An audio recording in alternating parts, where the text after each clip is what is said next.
Bienvenue dans ce nouvel épisode du podcast Le Signe Blanc, le podcast qui a été créé pour aider les jeunes actifs comme toi à pouvoir se lancer avec succès dans le monde de l'investissement et de l'entrepreneuriat.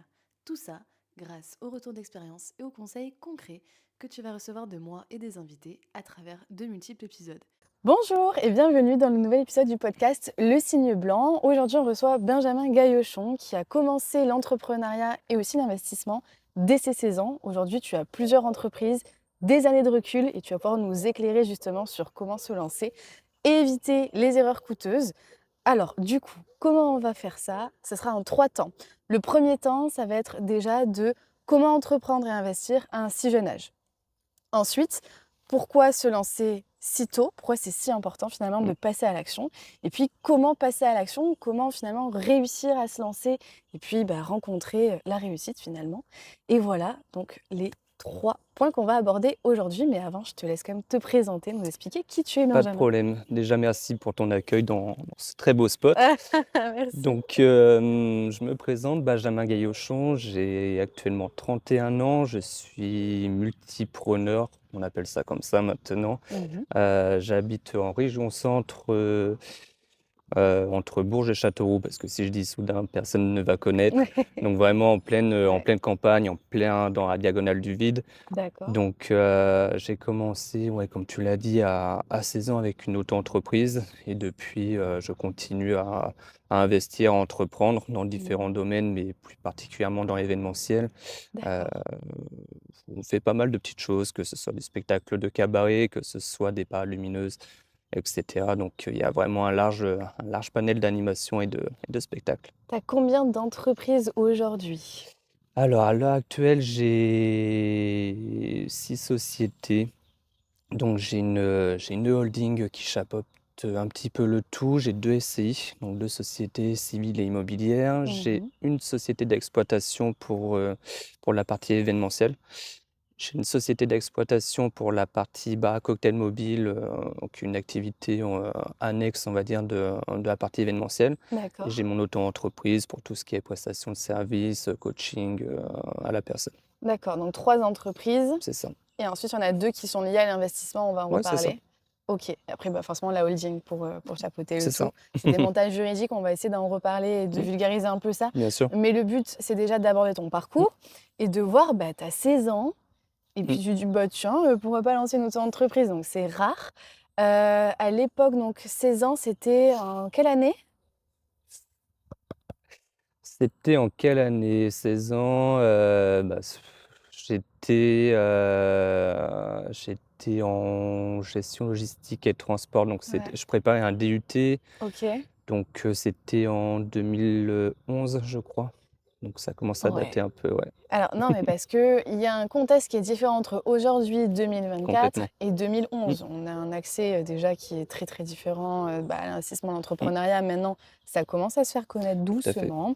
Là où en 2011, moi, je suis désolée, je j'y connaissais rien, je sais même pas trop ce que c'était Mmh, et du coup, comment tu découvres l'entrepreneuriat? Est-ce que tu as un milieu déjà de base dans lequel tu baignes ou mmh. est-ce que tu le découvres par un livre, par un autre canal qui fait que: «Ah bah, tiens, qu'est-ce que c'est?»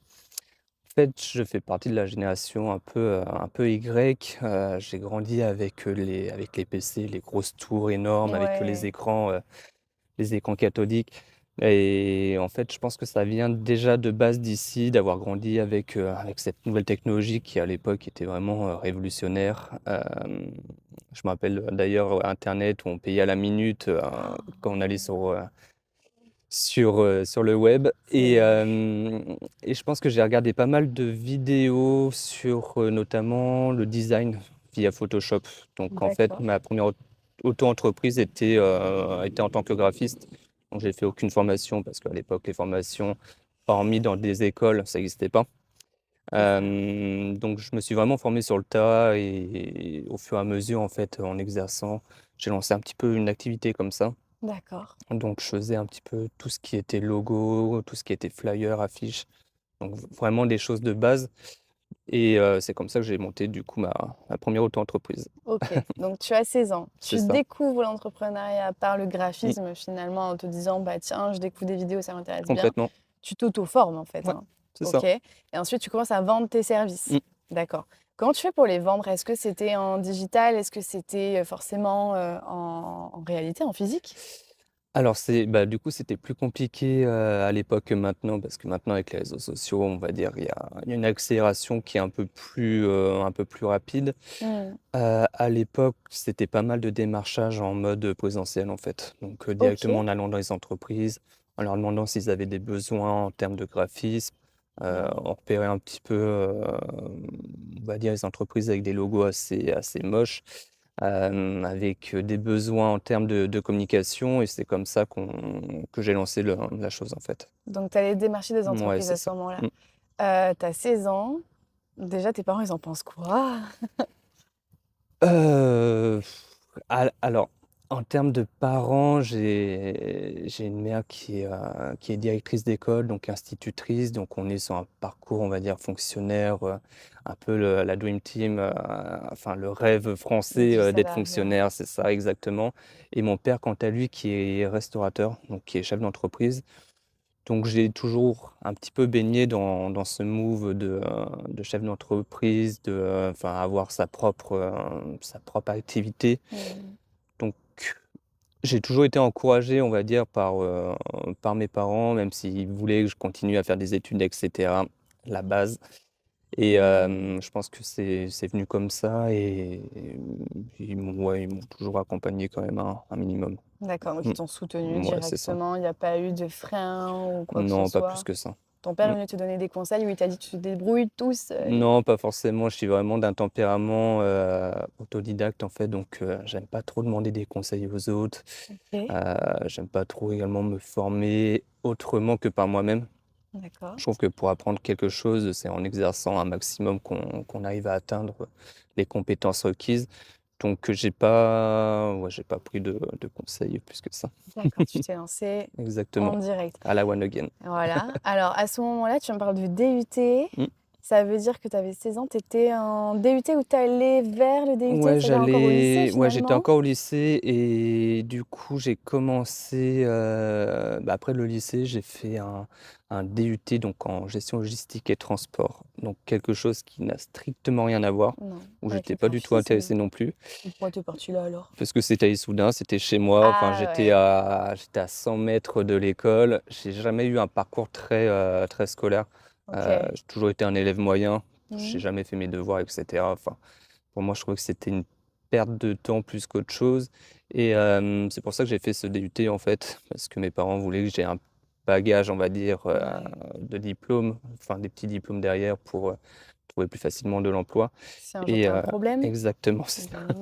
Mmh. Et du coup, j'ai fait ce DUT et en rentrant dans ce DUT, j'ai fermé mon auto-entreprise pour monter une nouvelle entreprise en URL, OK.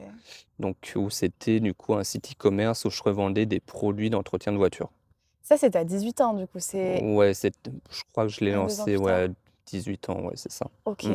Alors pour rester dans la chronologie, Ouais, tu avais 16 ans, tu étais c'est graphiste. Tu ça. as trouvé des clients alors avec ta méthode Ouais, de démarchage? j'en ai trouvé quelques-uns. Bon, après, à 16 ans, déjà, t'as pas forcément le temps parce qu'entre le lycée, et cetera, Ouais. c'est un peu compliqué. Donc, on va dire que c'était une première expérience de base. J'ai pas fait des milliers de dessins.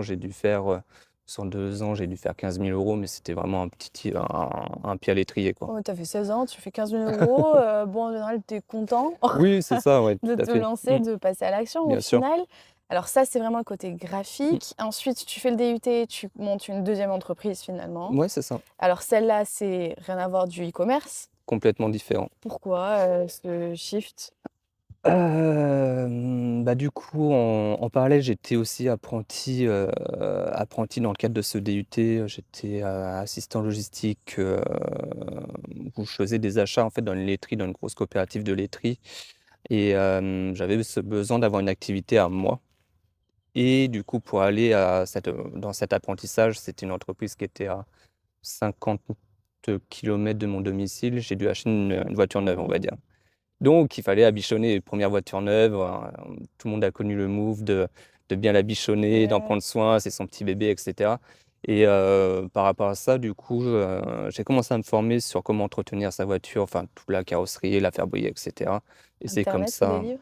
internet. Internet. Internet dès Internet. le début, toi. Ouais et je OK. crois que c'est, YouTube arrivé en plus donc il y Ah avait ouais. un accès à l'information qui était vachement plus important qu'à l'époque et c'est pour ça que j'ai monté, ce site de e-commerce. D'accord. Alors, du coup, tu passes forcément du digital. Mmh, Donc, comment tu abordes ce changement à vendre que sur internet? Finalement, aller chercher tes ouais, clients aussi sur bien sûr, internet. Tu es pas forcément formé, si j'ai bien compris? c'est ça. OK, donc Mmh, comment tu l'abordes? Comment tu mets en place le site? mmh. Pareil, tu as 18 ans, ça reste super jeune. Donc raconte-moi un peu tout ça. Et bah, je connaissais rien du coup en site internet évidemment, surtout en site e-commerce. Donc à l'époque, il y avait déjà du no code en fait, Mmh. des sites no code. De mémoire, c'était Oxatis, je sais pas si ça existe encore aujourd'hui, Je enfin, sais pas non plus. très bonne question, Aller chercher. c'est ça. Et du coup, oui, il y avait vraiment tout à faire, le graphisme, le référencement, enfin, il y avait, quand même plus de travail qu'à l'heure actuelle avec, les sites, que l'on peut trouver, de nos jours en no code et du coup, il a fallu se former à fond parce que le e-commerce, en plus, à l'époque, enfin, on était vraiment dans les prémices, je crois Amazon avait commencé en 2000, ils avaient un petit peu apporté, le pied à la pierre à l'édifice. Oui, oui. Mais on était toujours dans les premiers sites internet e-commerce. Il y avait une niche aussi à ce moment-là, parce qu'il y avait beaucoup de personnes qui commençaient à prendre soin de leur voiture et cetera et en fait, ça s'appelait du detailing et ça venait des US. Donc ça arrivait en France et pour Mmh. trouver les clients, en fait, j'allais tout simplement sur les forums de passionnés de voitures, directement donc que ce soit les voitures de sport, que ce soit les Opel, les Peugeot et cetera. Il y avait OK.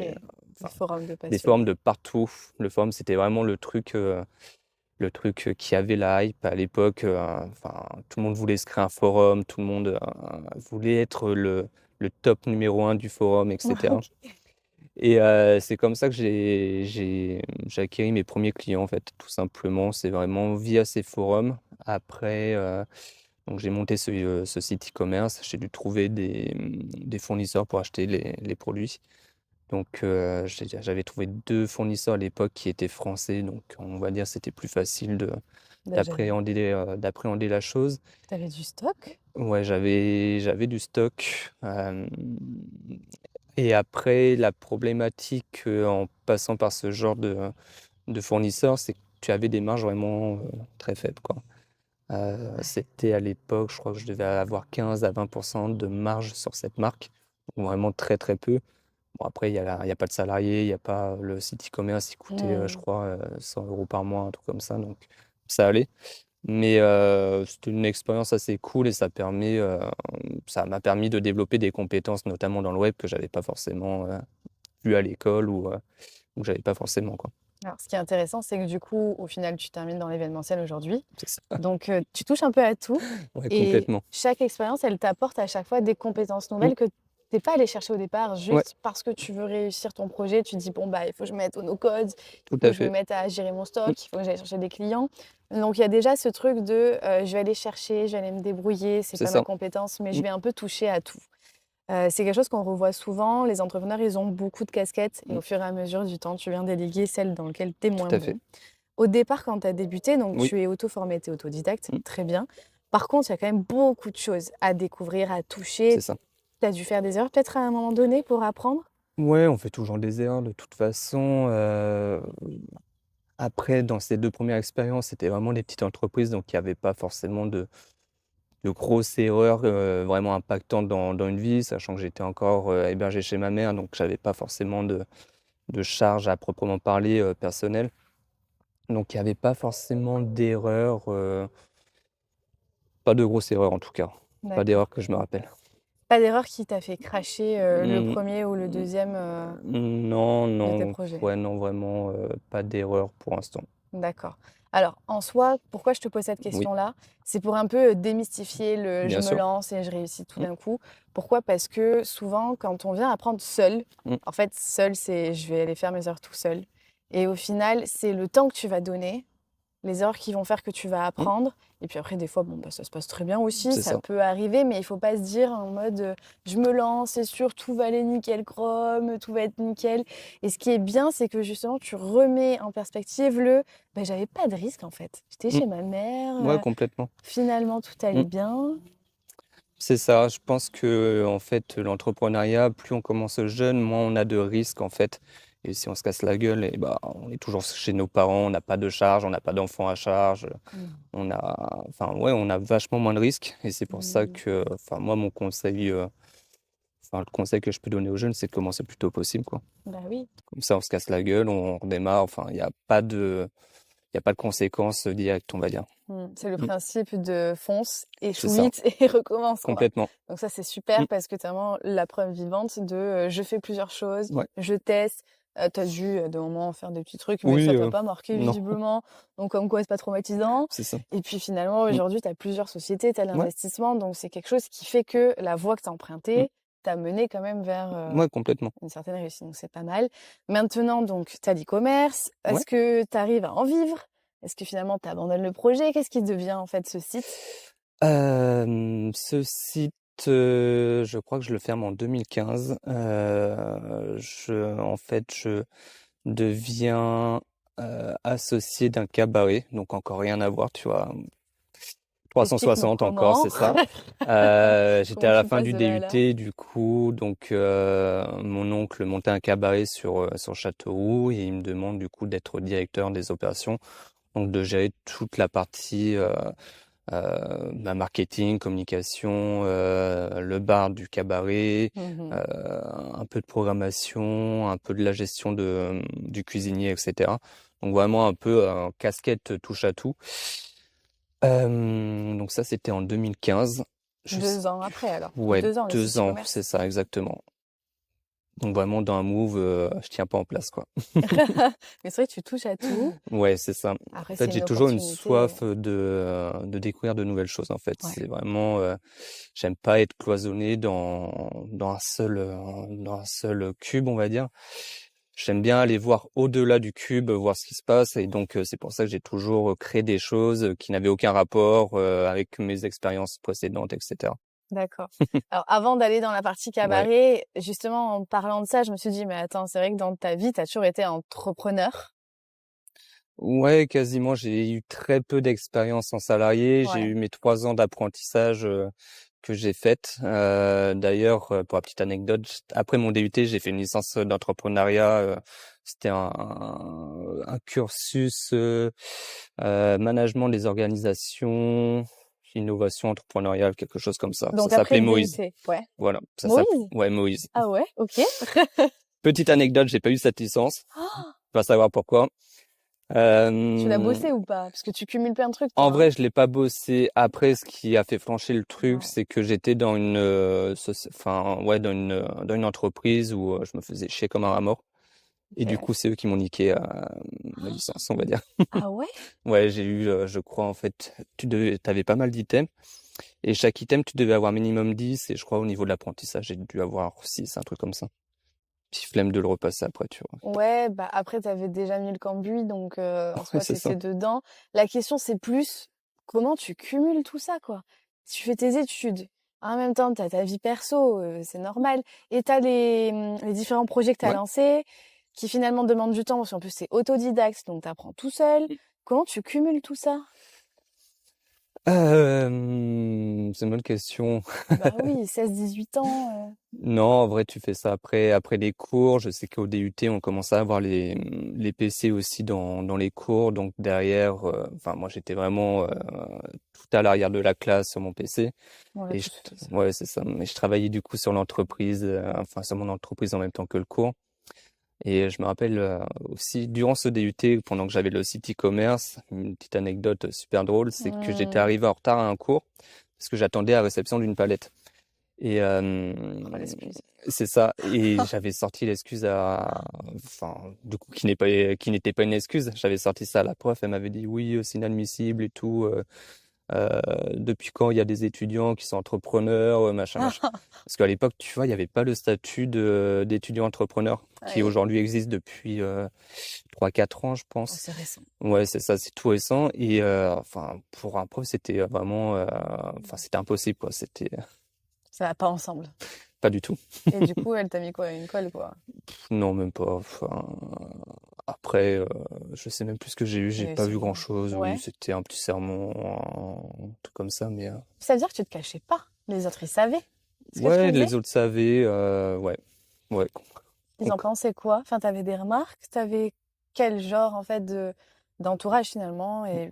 Non, ouais, pas forcément. Après, vraiment, ces études, c'était un peu, enfin, c'est des profils assez particuliers, comme en logistique. On est vraiment plus sur des gens de terrain, donc, on va dire, ça leur faisait ni chaud ni froid. Ils s'en foutaient. Ouais, c'est ça. Il n'y avait pas des curieux qui se posaient des Non, questions? même pas. Oh, ah ouais.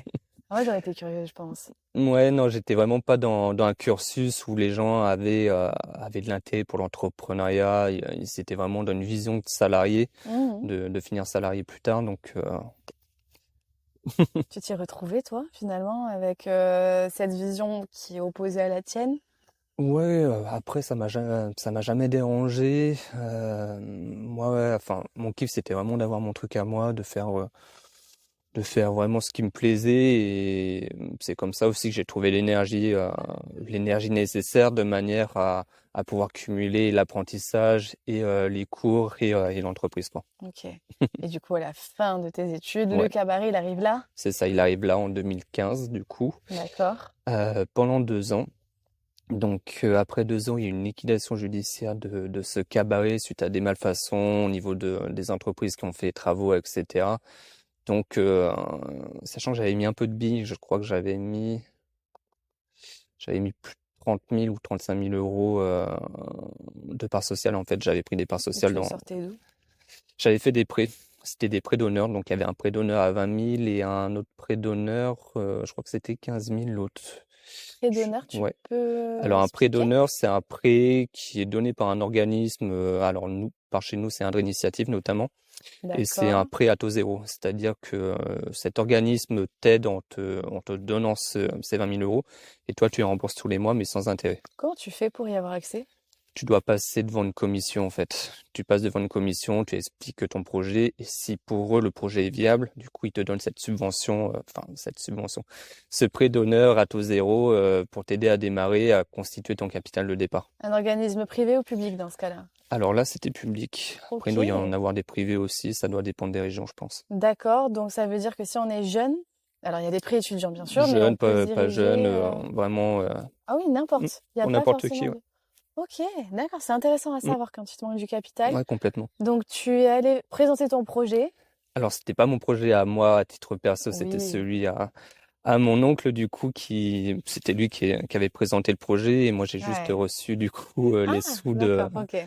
de cette aide, on va dire. D'accord. Et finalement, au final, bah, C'est ça. Au ça a final, duré 2 ans. ouais, ça se plante au bout de 2 ans, donc c'était en 2017. Hmm. Là, pour le Pourquoi? Alors, il y a eu les Ouais, il malfaçons, y a je eu suis les d'accord avec toi. malfaçons, il y a eu un cabaret qui s'est monté à un petit kilomètre aussi dans une ville de 40 000 habitants, donc c'est toujours compliqué aussi. Quand tu Hmm. as de la concurrence directe comme ça, c'est compliqué. D'accord. Donc il y a eu pas mal de paramètres qui ont fait que c'est parti en liquidation judiciaire. Il y a eu le surplus aussi de travaux, je crois, il y avait 150 000 euros de travaux supplémentaires qui n'étaient pas prévus du coup dans le prévisionnel, dans le business plan. Oui. Et qui a fait que du coup tout ça cumulé, ça ça pète quoi. Donc en fait, t'as jamais finalement été directeur du cabaret. Il n'est pas sorti de terre, ce cabaret? Si pendant 2 ans, du coup, on a eu 2 ans d'exploitation, D'accord. 2 ans d'exploitation, donc de 2015 à 2017. Mais du coup, avec tous ces problèmes de trésorerie, au bout d'un moment, bah la trésorerie, c'est le nerf de la guerre. C'est pas le Ok. chiffre d'affaires ni les résultats nets, c'est vraiment la trésor. Quand Ok. t'as plus de trésor, c'est très compliqué quoi. Donc la trésorerie, c'est l'argent que tu as de disponible C'est ça et exactement. dans lequel tu peux pomper si tu as un C'est ça. problème. C'est Mm. alors trésorerie, il y a aussi le fonds de roulement. Ouais. Donc c'est par exemple, si tu peux expliquer Ouais. les, les Le, choses un peu, le b.a.-ba en fait. ouais, le BFR, fonds de roulement, en gros, c'est ce que tu dois, par exemple, je sais pas, électricité, eau, assurance, et cetera. Donc, vraiment ce qui sort tous les mois par rapport à ce qui rentre et notamment le nombre de jours où tu es payé. Donc là, quand tu travailles, notamment dans le cabaret, donc un spectacle, c'était payé directement à la réservation. Donc, Mmh.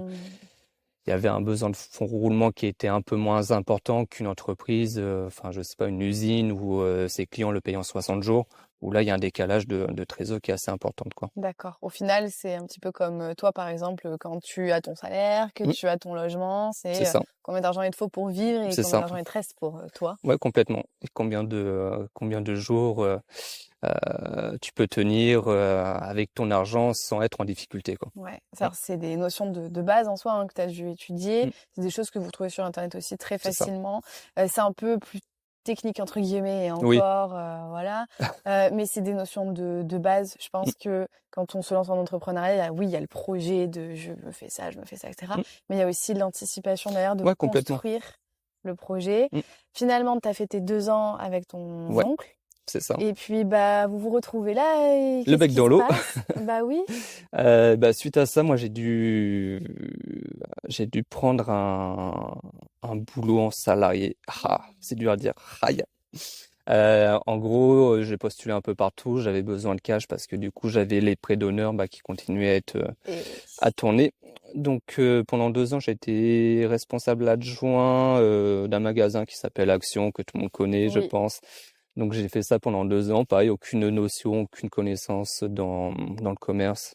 Vraiment que dalle. Pourquoi ils t'ont pris alors? Aucune idée. Tu avais un profil entrepreneur sur Ouais, ton je pense que CV? j'avais un profil d'entrepreneur et c'est pour ça que, en fait, je pense qu'ils cherchaient des profils d'entrepreneurs qui savent se démerder, je pense. C'est valorisé ça, tu crois, dans le monde, Ça dépend où.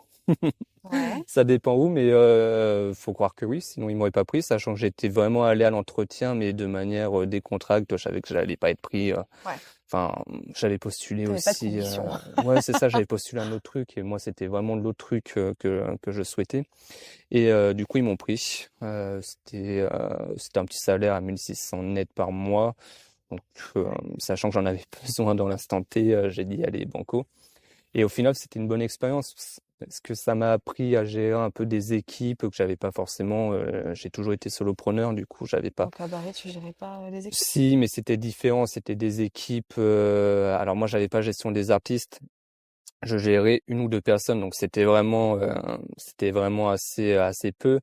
Et là, par contre, dans le commerce, notamment Action, c'était une équipe de 15-20 personnes. Donc, c'était vraiment rien à voir. Tu devais faire les plannings, tu devais anticiper les commandes, gérer les achats pour pas être en rupture, etc. Donc, c'était vraiment un nouveau monde que je connaissais pas du tout. Et franchement, c'était une bonne expérience qui m'a servi après. Enfin, de toute façon, toutes les expériences vous servent un jour. Oui, Donc, même celle que vous aimez pas sur le moment. c'est ça, exactement. Oui, oui, bah, ça c'est Mais ouais, sûr. c'était plutôt cool. Après, je suis parti parce que le directeur, en fait, on avait un premier directeur qui nous laissait faire un petit peu tout ce qu'on voulait. Donc, on avait vraiment un libre champ et ça, c'est cool. Je me retrouvais un peu dans la vision d'entrepreneur, de faire un petit peu ce que je veux et ce que j'aime. Et on a un directeur qui est venu après, qui était super jeune et qui, lui, était vraiment mis son commando, tu vois, qui voulait vraiment gérer à sa façon et ça m'a Mmh. saoulé, je suis parti. D'accord. Tu es resté combien de temps? Je suis resté 2 ans, ouais. Alors 2 ans par choix ou 2 ans parce que, tu attendais? Ouais, en vrai, j'attendais un peu. Et entre-temps, du coup, en 2015, j'ai aussi lancé mon agence événementielle que j'ai à l'heure actuelle. Donc, Tu avais Action et l'agence événementielle? ouais, Ou tu oui, c'est t'arrêtes pas ça. toi? Je te dis: «Je suis Pendant le salariée» cabaret, en mais, gros, quand je suis rentré dans le cabaret, j'ai monté cette agence événementielle qui, de ah base, d'accord, OK. faisait plutôt de la communication, vraiment, pour, pour le retour de mes 16 ans. Donc, vraiment de la communication jusqu'à ouais, 2017. Après, j'ai eu Action. Et là, j'ai commencé, en même temps qu'Action, à faire vraiment de l'événementiel que je fais aujourd'hui. Donc tu étais salariée et puis tu développais aussi, Mm, ton agence à c'est côté. ça. L'agence, tu étais seule à la tenir au départ? Tu Ouais, avais tout à déjà fait. des équipes? Non, OK, j'étais seule. seul. J'avais rentré 3 associés, enfin 2 associés, ma mère et ma sœur. Grosso modo, pour OK! les rentrer dans le capital, tu sais, pour le petit capital de départ. Ah, c'était pas elle gérait pas avec Non, elle toi? gérait rien du Ah tout. d'accord, c'était C'est ça. financier au Ouais, départ. c'était financier. OK. Donc pareil, c'est une entreprise que j'ai montée en mode on y va, quoi. Donc sans BP, sans rien du tout. Donc j'ai toujours été dans ce move-là, en fait, de faire les choses sans forcément les travailler en amont, mais plutôt en se mettant devant le fait accompli, puis en mode galère, on y va, quoi. T'es un profil où tu as besoin en fait que ce J'ai soit besoin de concret risques. face à toi. Ouais. J'ai besoin de beaucoup de risques. Je pense que c'est ma dopamine, en fait, le risque. Et sans risque, j'avance pas, quoi. Enfin, je Si larve. c'est facile, tu te laisses aller, Ouais, c'est ça. confortable, voilà C'est quoi. ça. Mm. Ok, d'accord. Donc tu t'es mis face au fait accompli, j'ai Ouais, une agence complètement. événementielle, il faut que je la fasse tourner. Mm. Ok, maintenant on sait que tu l'as encore, cette agence. Ouais, Donc ça a été une réussite. j'espère. Bah, en soi, elle a tenu. C'est ça, ouais, Tu as complètement. monté Mm. aussi des choses à côté Mm. finalement de cette agence événementielle. Aujourd'hui, tu as une équipe ou tu es tout seul encore? Alors aujourd'hui, j'ai une équipe. J'ai 3 associés. Donc j'ai un associé qui est rentré l'année dernière. J'ai une autre associée qui s'occupe un peu de la partie artistique.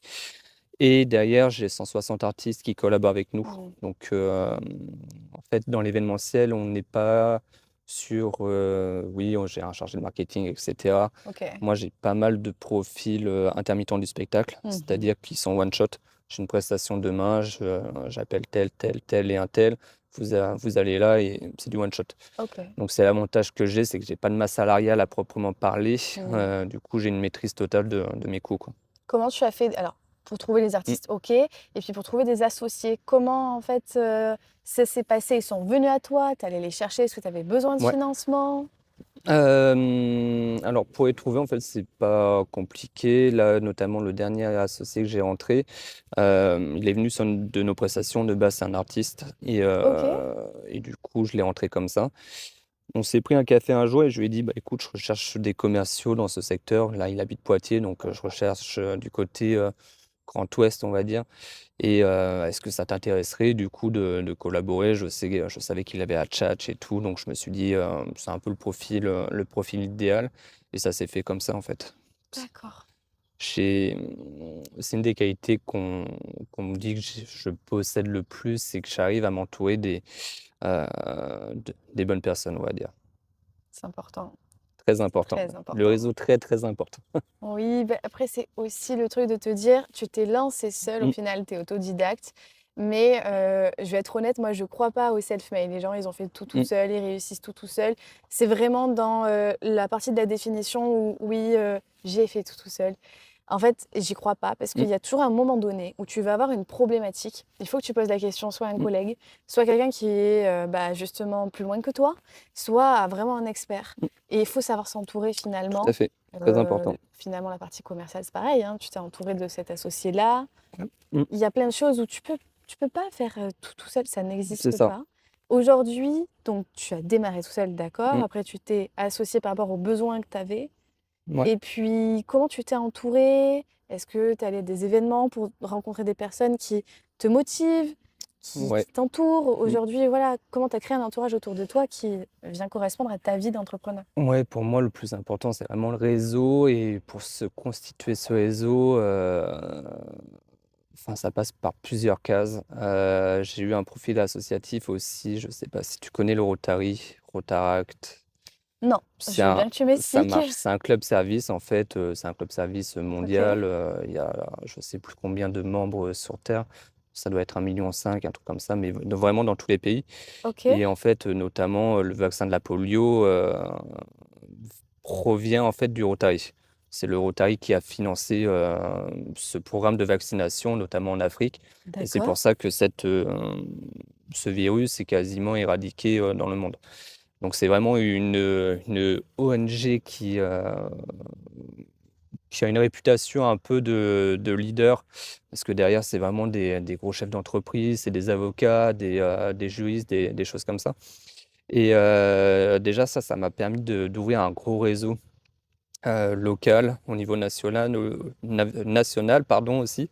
Et et même à travers, enfin, au-delà des frontières aussi, j'ai eu des contacts, à l'Honduras, enfin vraiment des choses incroyables. Comment tu rentres dans ce Rotaract? Alors, Rotary? ouais, Rotary, donc grosso modo, le Rotary, c'est pour les plus de 40 ans. Bah, Et mmh, Rotaract, c'est pour les jeunes. C'est du ah oui, parce que tu 18 pas à 40 ans. c'est ça, c'est du 18 à 40 ans. C'est un peu comme la jeune chambre de enfin de com jeune chambre, économique, si tu connais, OK. la Alors, JCE. en soi, ils le font parce qu'ils considèrent que plus tu es âgé, plus tu as de l'expérience? C'est un peu ça? Pourquoi ils Non, font pas des barrières forcément, d'âge? parce que c'est plus compliqué, je pense, pour un jeune de s'intégrer avec, des vieux, à mon Ah avis. ouais? Ouais, OK, j'aurais c'est plus pas compliqué, c'est pas les mêmes mentalités. On est vraiment sur des leaders qui ont parfois une vision assez décalée du monde actuel, que l'on vit, OK. donc c'est vraiment par rapport à tout ça, je pense qu'il y a cette barrière d'âge Il y et a des après il y a partages quand même. oui. Parce que si tu restes qu'entre jeunes finalement, Non, qu'entre après, ouais, il y a débutants. vraiment des rencontres. Ils faisaient des actions entre le Rotaract et le Rotary, Ah donc bah oui. intergénérationnel. Ouais, Mais après, c'est vrai que les clubs, et puis c'est pas la même adhésion aussi. Tu vois, un Rotaract, tu dois être autour de 80 € par an. Le Rotary, tu dois être à 1 500, 2 000 €. Donc déjà, ça te met une barrière à l'entrée, quoi. OK. Donc pour un jeune, mettre 2 000 balles dans une adhésion, c'est compliqué. Surtout pour Tu bah enfin, oui. pour l'associatif, quoi. Tu le conseilles ça, justement de venir rejoindre un type de réseau comme ça? Alors pas forcément le Rotaract, Ouais. mais de venir rejoindre des réseaux de ce type? Ouais, je trouve que c'est top. Les plus connus en France, bah, c'est le Rotaract. OK. Vous avez la Jeune Chambre économique aussi, la JCE, donc pareil, qui s'adresse à des moins de 40 ans et ça va vraiment ouvrir des portes en termes de réseau, enfin c'est un réseau quasiment inépuisable en France D'accord. et je pense que c'est ce qui m'a permis d'avoir vraiment un assez bon réseau aujourd'hui, ouais. Pourquoi c'est si important d'avoir du réseau? Alors on a le côté, oui, il faut s'entourer, Mmh.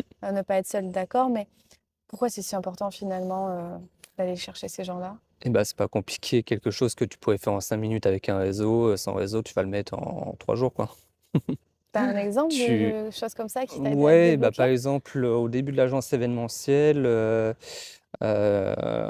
je suis allé voir le CGR, de Bourges, donc qui est un cinéma, une chaîne de cinéma et j'ai rencontré ce directeur et au tout premier, enfin, on a fait un partenariat, en fait, gagnant-gagnant où je lui proposais des animations avant les films, gratuits et en contrepartie, il me donnait des billets de cinéma gratos. Donc c'était un petit échange gagnant-gagnant Pour tes clients? pour moi. Du coup, Oh à OK. titre perso. À OK. titre perso, du coup, c'était vraiment un échange Tu un fan de gagnant-gagnant, ciné, il faut vraiment ou rentabiliser. ouais, c'est ça, complètement et tu vois, je venais juste de commencer, cette partie événementielle et je me suis dit, «Why not?» Il m'avait dit que lui, potentiellement, il connaissait le Carrefour de Bourges, il OK, connaissait d'autres clients et cetera, donc ça pourrait me faire une vitrine. Après, on est devenus super amis entre-temps, lui et moi. OK. Et ça m'a permis effectivement de trouver d'autres clients, donc notamment un centre commercial, le centre commercial de Carrefour Mmh et c'est comme ça qu'a débuté la chose. et Donc sans cette rencontre, on va dire avec le directeur du CGR de Bourges, j'aurais peut-être mis, 3 ans de plus à développer, mon réseau quoi, enfin mon réseau client. il venait de Rotaract ou il venait, Pas du tout, il de venait ce qui non, non, ouais, je l'avais vraiment contacté comme ça, OK. parce qu'il fallait démarcher, du coup, je l'avais démarché en fait, tout simplement. OK. Tu y allais au culot, quoi. Ouais, complètement. Ça, c'est quelque chose aussi qui est important, d'avoir de l'audace et de se dire: «Allez, j'y Ouais, il vais», faut, tu pas forcément le choix si t'as pas mmh, d'audace, derrière, pareil, tu vas mettre vachement plus de temps à avancer, quoi ça, c'est sûr. et pareil, il y a quelque chose que je dis assez souvent, c'est qu'il faut savoir perdre pour gagner. Tu vois, les premières prestations que je faisais au cinéma, je gagnais rien du tout à part des places de ciné, mais je gagnais rien du tout Mmh. et au final, tu vois, 1 an après, avec le recul, ça m'a rapporté quasiment 30 000 €, 30 000 € de prestations. Donc derrière, enfin faut toujours voir l'intérêt, qu'il y a derrière à faire quelque chose de gratuit. Si, oui, c'est gratuit, mais, derrière il y a pas de retombées, ça sert à rien. Mais si c'est gratuit, mais que derrière tu sais que potentiellement tu peux avoir ça, ça, ça, tu y vas, quoi. Ça t'a donné de la visibilité, en Ouais, fait. complètement, de la visibilité, de la notoriété aussi et Mmh. c'est comme ça que, qu'a été, qu'a été lancé le wagon. Ouais, je vois Mmh, ce que tu veux dire. Au final, il faut ne pas avoir peur de se dire: «Je donne du gratuit parce que je ouais, vais récupérer quelque chose qui n'est pas payant», comme mmh, la visibilité, comme la notoriété, ouais, comme une complètement. image de marque, comme plein Mmh, de choses finalement. c'est ça. Un réseau, Mmh, c'est pas payant. Mais au tout à final, c'est fait. des choses qui c'est nécessaire d'avoir. Ouais, Donc il y a pas que le côté financier c'est ça. à retenir. Bon après il faut faire attention avec la gratuité aussi, hein, C'est sûr que il y tu a vas pas te gratuité, mettre dans gratuité, l'embarras. il y a des clients qui vont te demander de la gratuité, mais derrière où, ils vont te dire: «Oui, tu seras payé en visibilité». Et faut vraiment peser le pour et le contre, voir si vraiment cette personne-là a un gros réseau derrière, si vraiment il te dit ça parce qu'il a pas de thune et que justement il veut profiter de toi pour avoir un truc. Ouais. Faut vraiment juger, enfin jauger quoi. Mmh. Avoir du bon sens, quoi. Ouais. OK. Alors, il y a l'agence Mmh. événementielle, il y a Ouais. d'autres choses, parce que je sais qu'il y a eu d'autres entreprises à Mmh. côté, tu nous en as déjà un peu parlé. Comment elles sont arrivées? Tu t'es étendue finalement? Qu'est-ce que c'est, en fait, la suite de ce projet-là? Ouais et bah, du coup, j'ai fini mon salariat en 2019, c'était en juin 2019 et avant de quitter ce salariat, du coup, j'ai commencé à investir, en fait. Donc comme j'avais un salaire, qui tombait tout 2019. ouais, OK. début 2019, comme j'avais un salaire qui tombait tous les mois, Ouais. enfin, j'étais bankable, quoi, on va dire. Donc je suis allé voir, j'avais trouvé une petite annonce sur Le Bon Coin d'un immeuble à 20 000 €. Chez nous, c'est pas cher, hein. Surtout ne venez pas investir, mais Ah! Attends, chez nous, 20 c'est 000 pas € cher. Ouais, l'immeuble? 20 000 €. Non, mais il était en Bon, état. sur le compromis, c'était marqué état insalubre, Ah bah. mais derrière, enfin, tu vois, tout le rez-de-chaussée, c'était un local commercial qui venait d'être fait, électricité et tout, donc c'était Ah bon? cool. Bon, après tous les étages, par contre, il y avait tout à refaire. Donc fallait que tu refasses tous les travaux, de Ouais, grosses œuvres, ouais, ouais, c'est ça. sacrés travaux. Ouais et du coup, donc 20 000 €, j'ai mis 27 500 de travaux Seulement? Pour faire seulement quoi?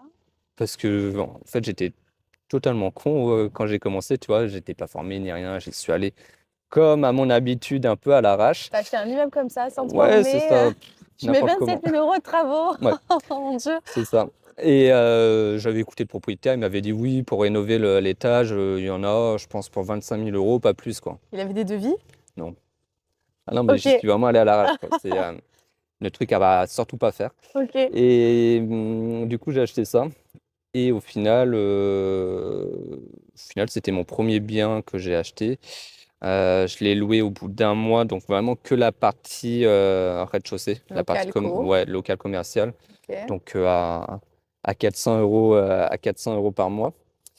Ce qui du coup comblait, enfin finançait du coup mon prêt immobilier qui était de 260 € par mois. Donc j'avais une petite plus-value quand même, j'avais un petit cash flow, mensuel. Bon après il faut enlever la taxe foncière, l'assurance et cetera. Donc je crois que je me faisais 15 € De de cash cash flow? par mois, quoi. Ouais, après c'était quand même un immeuble gratuit, quoi. Donc, Ouais, c'est ça, je vais te dire, des fois, c'est ça. c'est quand même pas mal. Donc c'est comme ça que j'ai commencé et puis après le deuxième a été, bah, du coup, j'ai pas refait les mêmes erreurs. Tu as appris de cette erreur-là. Ouais, Mais c'est ça. enfin, c'est une erreur, on le conseille pas, d'accord, mais il Mmh. n'empêche que ça t'a pas fait un trou dans le budget, Non, quoi. ouais, pas du tout. Non, après, c'est une erreur parce que je j'étais pas formé, j'avais pas de connaissances. J'ai acheté, enfin, si je devais le refaire, je l'achèterais pas, quoi, tu vois? Ouais. Parce que c'était quand même, compliqué à gérer. Le locataire était compliqué aussi. Enfin, je referais pas. J'aurais pris autre chose, potentiellement sans travaux ou avec vraiment que des petits travaux de rénovation, genre peinture, ameublement, des choses comme ça. Mmh. Parce qu'au final, j'ai jamais fait les travaux à l'étage. Donc c'est toujours, en état insalubre? Ouais, c'est ça. Jamais fait de travaux à l'étage parce qu'au final, j'avais fait venir des artisans, il y en avait pour, quasiment 100 000 €, un truc comme ça, donc OK. rien à voir, quoi. Ouais, pas rentable. Pas rentable et du coup, le deuxième immeuble où là, j'ai été un peu plus formé, enfin, je me suis un peu posé sur le web, j'ai trouvé des petites vidéos YouTube, des trucs comme ça. Je me suis renseigné sur les différents statuts LMNP, LMP et cetera. LMNP, Ouais, LMP, donc loueur meublé non c'est professionnel, ça. c'est quand tu loues avec des meubles. Mmh, Loueur meublé professionnel, mmh, donc ça, c'était Nicolas dans l'épisode 3 du coup qui était, lui en LMP. Alors en soi, tu as commencé à regarder des vidéos gratuites, ouais, d'accord? Tu t'es formé 100 gratuit? 100 gratuit, ouais. Tu as jamais, ouais, fait Non. appel à des formations, rien de tout Non, ça? c'est pas ma OK, vibe. d'accord. Hem et ouais, du coup, le deuxième qui lui s'est avéré être un très bon bien. Attention, moment AVC, Pourquoi? je l'ai acheté 95 000. Mais Un immeuble avec un local commercial, un duplex de 100 m², OK, un T2 de 40 m² et un garage. c'est pas mal, hein? Où? C'est pas mal, Où? Issoudun du coup. Ah oui, Ah, j'aurais d'accord. pas dû le dire. Non, mais c'est dans la diagonale du vide, tu m'as dit? Ouais, c'est ça. Après, Issoudun a l'avantage d'avoir 2 grosses entreprises. On a 2 usines Louis Vuitton et une usine Safran. Et Ah du coup, on a oui, du quand même. rendement de profils, de bons profils locataires. Ouais. Aujourd'hui, j'ai quasiment que ça. Tous mes biens sont quasiment Issoudun. J'ai de l'apprenti de chez Safran et du cadre de chez Louis Vuitton, quoi. Ok, ouais, donc c'est des bons profils. Très bon profil. Ok, donc tu as des problématiques quand même d'impayés ou ça reste ok à Non, j'ai gérer? jamais eu d'impayé depuis le 2019. J'ai jamais eu d'impayé. Ouais. Ok. Oh, Oh, ouais, j'ai non, jamais eu de mais c'est bien. dégradation non plus. Ok. Non, mais c'est bien de le dire parce que Ouais. sinon, à chaque fois, t'as des gens qui se disent ah, mais gna, ça paye C'est pas, mais compliqué, ils payent pas, ils dégradent tout. Mais ouais, j'ai pas cette problématique. Du coup, on est sur de l'immobilier pas très cher. Donc là, 95, t'as j'ai peu de mis 20 risques. 000 euros de travaux. Donc c'était un crédit à 115 000. Et aujourd'hui, tu vois, j'ai une échéance bancaire de 560 par mois et je touche 1600 euros de loyer par mois. Ah, ça fait bien. Ouais, Tu l'as trouvé comment? Le Bon Coin, par le notaire. agence, Ouais, le notaire? notaire Ok. directement. Ouais. T'es allé voir le notaire, tu as dit je cherche des biens. Comment c'est? Non, ouais, alors je crois que j'avais vu sur le Bon Coin, mais c'était le notaire qui le vendait. Du coup, après, j'ai Ok. vu avec le notaire. De mémoire, il devait être à 120 000. Je l'avais négocié à 95. Chose que j'aurais pas faite avant, tu vois, si je m'étais pas formé un minimum. Ouais. Euh, et l'avantage aussi avec les biens de chez les notaires, c'est que vous êtes souvent sur des successions. Les gens qui n'en veulent plus, qui veulent s'en débarrasser Mmh. rapidement. Donc, vous avez un peu plus d'armes en fait à négocier le bien. Donc Ça, c'est c'est comme important. ça que tu fais 25 000 de négo. C'est ça. Ah ouais. T'avais des bons arguments en face? Ouais, bah, je sais qu'ils étaient pressés de vendre, et sachant que cet immeuble, en plus, appartenait à un ancien plombier. Donc, on va dire que niveau travaux, c'était cool, quoi. C'était cool. J'ai refait vraiment de la peinture, j'ai refait les sols, parce qu'on était sur le vieux parquet flottant, mais tu sais, marron clair, pas très beau, quoi. Ok. Un peu, ouais, un peu dégueulasse. Du coup, j'ai Ok. refait tous les sols, j'ai remis des nouvelles cuisines de manière à ce que ce soit propre. Je Hmm. pars du principe que il faut louer ce que tu. Enfin, pour louer quelque chose rapidement, il faut que ce soit quelque chose que toi, tu serais prêt à louer directement, quoi. Mm, mm. Donc, je fais vraiment attention à ça. Je mets À la qualité de tes biens. ouais, un maximum de qualité dans mes biens, ouais. Mm. Vous louez plus cher finalement ou louez au prix du marché? Ouais, je loue plus cher. Ouais. Je loue plus cher et je loue plus rapidement. Là, tu En vois, mon plus, turnover, j'ai quelqu'un qui part le lundi. Le mardi, j'ai quelqu'un dedans, quoi. ouais. Très peu de vacances locatives.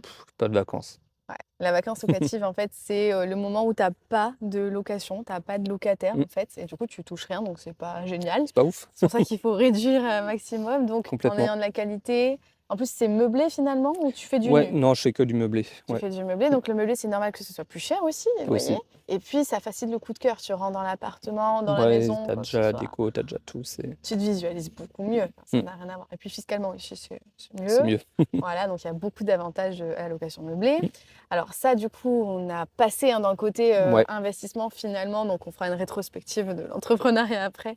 Là, je te laisse Mm. vraiment dans l'investissement.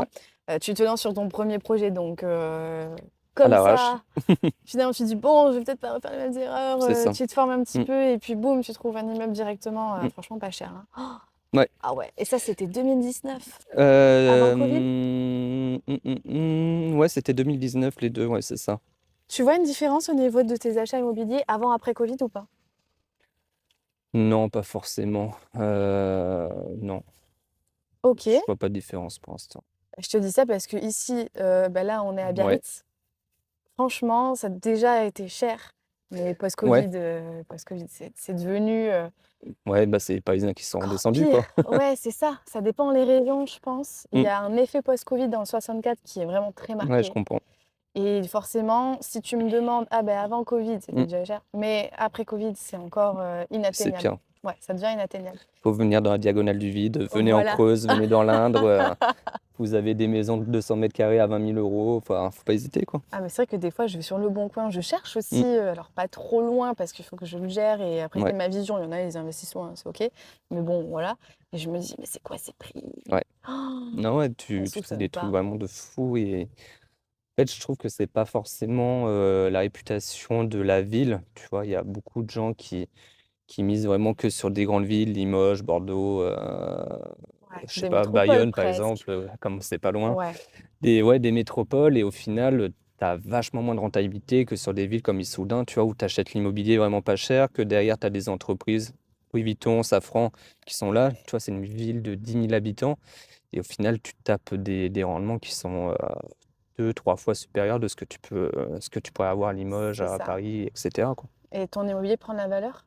Parce qu'il y a les loyers, d'accord. Ouais, bah, Après, mon ça prend de la immobilier valeur? prend de la valeur parce que du coup, tu as la valeur locative qui rentre en compte aussi. Là, tu vois, 1 600 € par mois.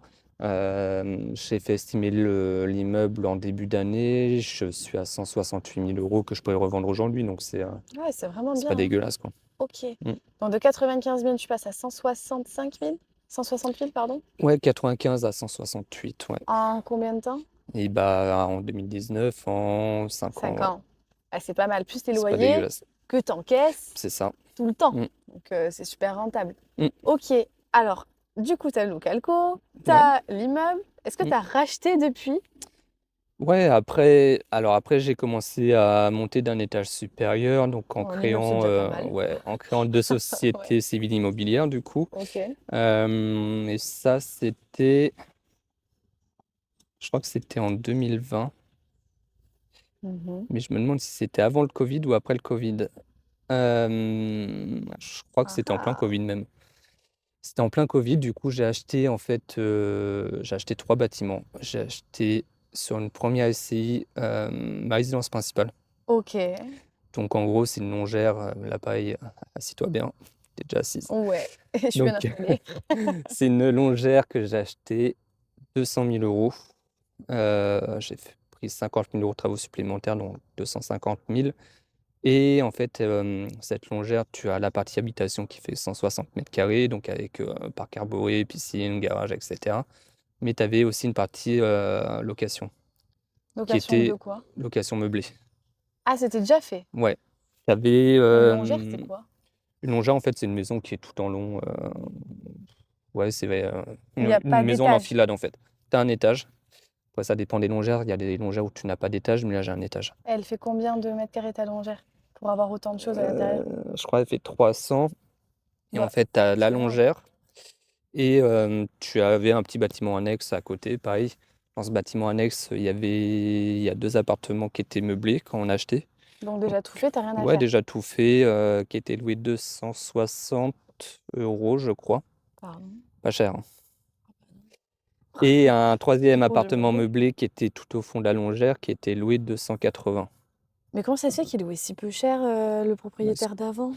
parce que c'est des petites surfaces, tu es sur du 25 Ah oui, m² et d'accord. tu n'es pas dans la ville à proprement parler, tu es dans un village à 5 minutes d'Issoudun. D'accord, ok. Du coup, Petite surface. ouais, très petite surface et Ok. l'avantage, c'est qu'au niveau du banquier, on avait déjà de l'argent qui Oui, rentrait tous les mois, en oui. plus des salaires qui étaient pris en compte et cetera. Donc ce qui nous a permis en fait d'avoir, rapidement, enfin de pouvoir accéder à ce crédit. Donc là, j'ai dû m'associer parce que tout seul, je pouvais pas, grosso D'accord. modo. Donc j'ai fait entrer ma mère, j'ai fait entrer, ma conjointe, j'ai fait entrer le père de ma conjointe et cetera. Comme ça, on a fait part égale et tout le monde était content et ce qui m'a permis du coup, bah, d'accéder à cette propriété. Aujourd'hui, enfin là, j'ai reçu le bilan de l'année dernière, tu vois, ça génère 2 100 € D'accord. par mois, sachant que du coup, il y a les 3 meublés. Bon, maintenant, on les loue 350. Et oui, un peu plus quand même. Avec les Ouais. 50 000 €, on a rénové aussi un autre appartement pour faire de la location courte durée, du coup, qui rapporte à peu près 700, entre 700 et 1 000 € par mois. Tu parles d'un sujet là, on va revenir dessus, la location Ouais, courte durée dans des petites villes, la ouais, diagonale du vide, tu me mets de la courte exactement, durée. Va exactement, falloir que tu m'en parles de ça aussi. c'est ça. Et du coup, au final, ben, on paye rien, quoi. On paye pas de loyer parce que tout est autofinancé, dans la SCI. Ouais. On Tu vis paye dedans là. Je vis dedans, ouais. Ok. Je paye pas d'assurance, je paye pas d'électricité, je paye pas d'eau, je paye rien du tout et du coup, mon taux d'endettement n'a pas bougé. Pourtant, enfin, j'habite dans une belle maison, quoi, tu vois? Mm. Et là, cette année, on a pour projet de refaire les 2 appartements. En fait, il y avait 6 appartements en tout. Ouais, 6 appartements. Donc là, pour l'instant, on en a 4 et on en refait 2 cette année, avec notamment, tout ce qui est prime rénov et cetera, où on Tu a des des aides. grosses aides dessus, sachant OK. que l'année dernière, je me versais pas de salaire, donc j'avais un revenu fiscal de 7 000 €, un truc comme ça. Mmh. Donc j'ai un full d'aide, je dois être à 80 d'aide sur, tout ce qui est énergétique, donc D'accord. isolation, menuiserie et cetera. Donc plutôt cool, quoi. Combien de lots là, maintenant qu'on est en 2024? J'en ai 4, 8, 9, 10, 11. J'en ai 11. 11 lots. Ouais. Ça représente combien au total de patrimoine brut? Je dis bien brut. Patrimoine brut, je pense que je dois être autour d'1 000 000, entre 1 000 000 et 1 2 000 000. OK. Ouais, Ouais. brut. Non mais bien sûr brut, hein, mais c'est quand même pas mal, hein? Ouais, ouais, bah, c'est pas mal. Quand tu auras les crédits de remboursés, ce sera quand à peu près pour toi?